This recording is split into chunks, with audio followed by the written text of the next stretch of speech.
This is John Catsimatidis, 77 WABC, Cats at Night, and Lidia Curanaj. How are you doing, Lidia? We're doing well, except for the city, the crime that's kind of getting out of control. Even Governor Cuomo was lamenting about it, saying murders are up like 50% and shootings are up almost 100%. And the crime down in the subway, it's 3 times what it normally is. Nobody wants to ride the subway anymore, and it's a crime. It's a crime, huh? Yeah. And we got Congressman Peter Kingwood on with us, and Matt Wanning, and now calling in is William Parker, a good friend of ours, Dr. William Parker, and he knows a little bit about foreign policy. And Dr. Parker, how are you? I'm doing great, thank you. Great to be back on your show. Now, tell us about tell all New Yorkers about who you are.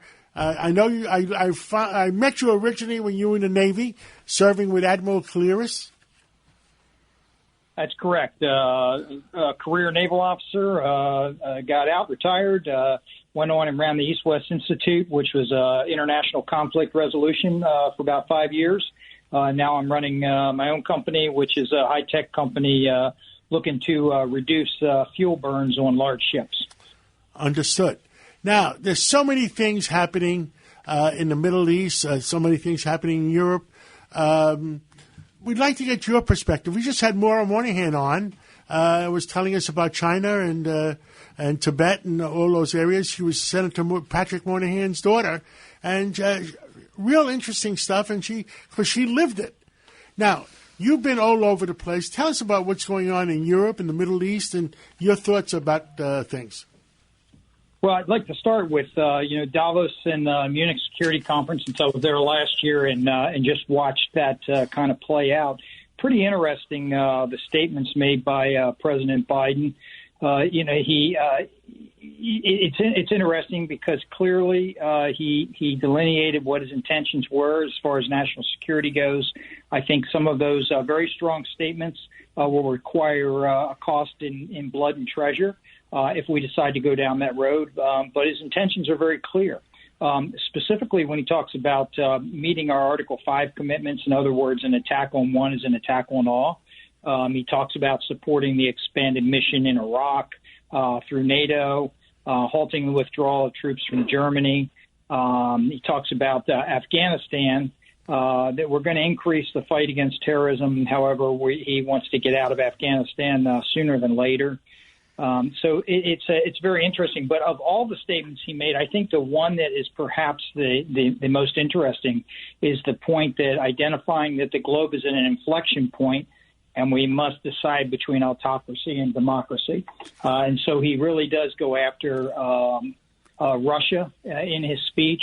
And then he says we have a stiff competition with the Chinese, but he really does go after the Russians and then quotes it as stiff Chinese competition. So it's interesting how he treats the two very differently, and they are very different countries. President Biden is doing a 360 on his policy in Iran. It's almost going back to President Obama's policy with nuclear weapons, etc. Give us your thoughts.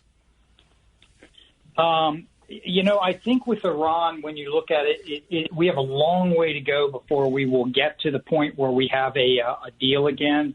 And I say that because Iran has threatened to stop supporting the inspectors coming into the country if sanctions aren't lifted. And we're saying you need to continue to allow those and you need to start following the rules.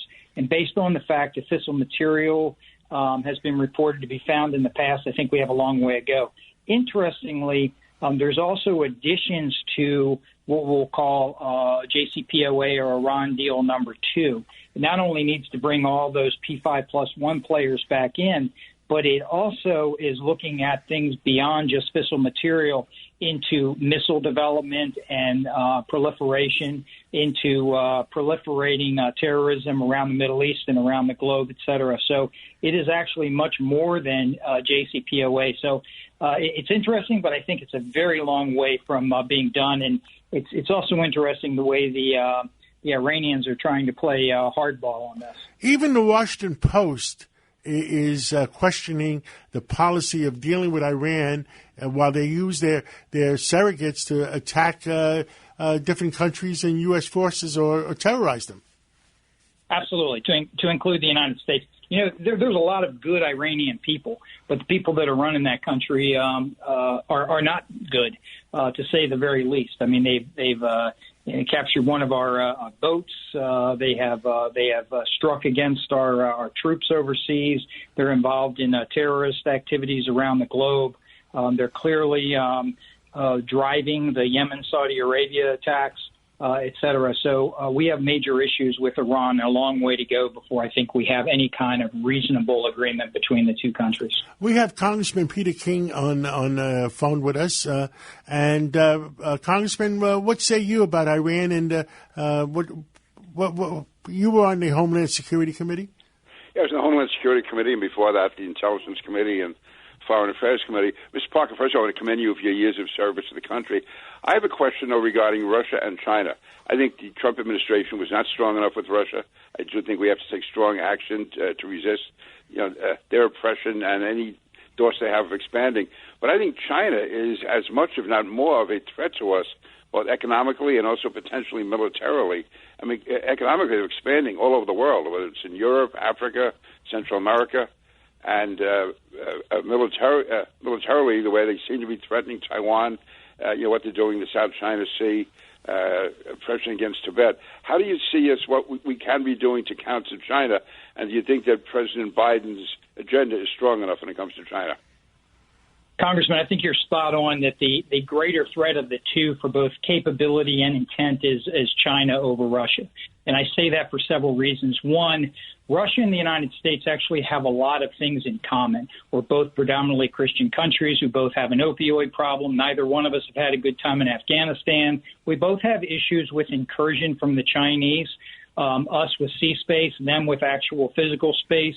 So there are many commonalities between the United States and Russia that I think could be worked through to the point where you could actually have some kind of alignment down the road. We have a long way to go to work with Russia, too. Don't get me wrong. I'm not considering them a friend right now, but I do think we could collaborate and work with them in the future. We did during World War II, and we could again.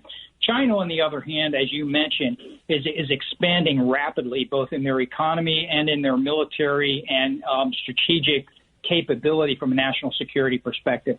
So what do I think should be done? One, I think we need to hold the line. And when I say the line, I mean the 9-dash line.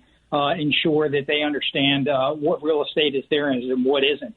To include building new islands and then putting troops on them is just one of many. I do believe that the United States could help itself by looking at the UN Convention of the Law of the Sea Treaty as an example of actually signing that, something that was originally written by the Reagan administration, and yet we have not been able to get the thing signed, although the last, 5 or 6 CNOs have all wanted, Chief of Naval Operations, have all wanted that signed.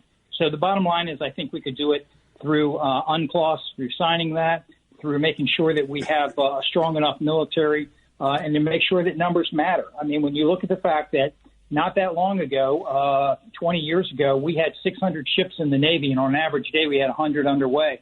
Today we have 289, and on an average day we have 100 underway, which means that troops are getting rolled back quicker to go back to sea and operate more. The ships are getting less time to actually not only train, but also to have material upgrades done.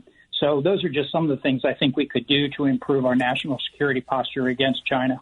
Do you think it would serve a purpose for the United States to rejoin TPP, Trans-Pacific Partnership, to form more of an economic bloc against China?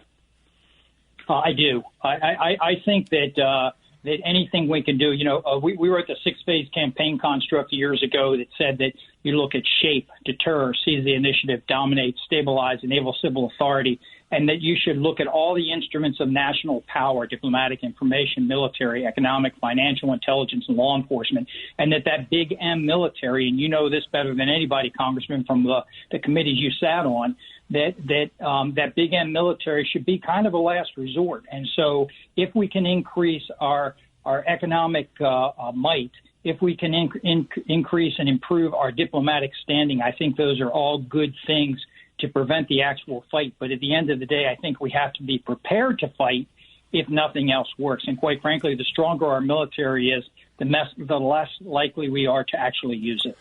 Do you include Taiwan in that as far as using our military to defend? I do, only because we have said before that we would defend them. And Right. So, to me, if you're going to make the statements, you're going to defend them, and then you don't, then I think the rest of your friends and allies rightly have to question, are you going to be with me when Article 5 executes for another country, whether it's the United Kingdom or someone else? So I think if we're going to commit, we need to commit. And that actually kind of scares me a little bit, because there was a lot of very strong words in the Munich Security Conference statement today. But if that's the way we're going to go, we need to be ready to put America's blood and treasure on the line to make sure that we meet those commitments. We have to take a break. The control room is yelling at me. And Bill Parker, thank you so much for coming on. And we're going to have you on again real soon, because we can talk for another hour just on this subject. And thank you for what you've done for America and continue to do for America. Thank you very much. My pleasure.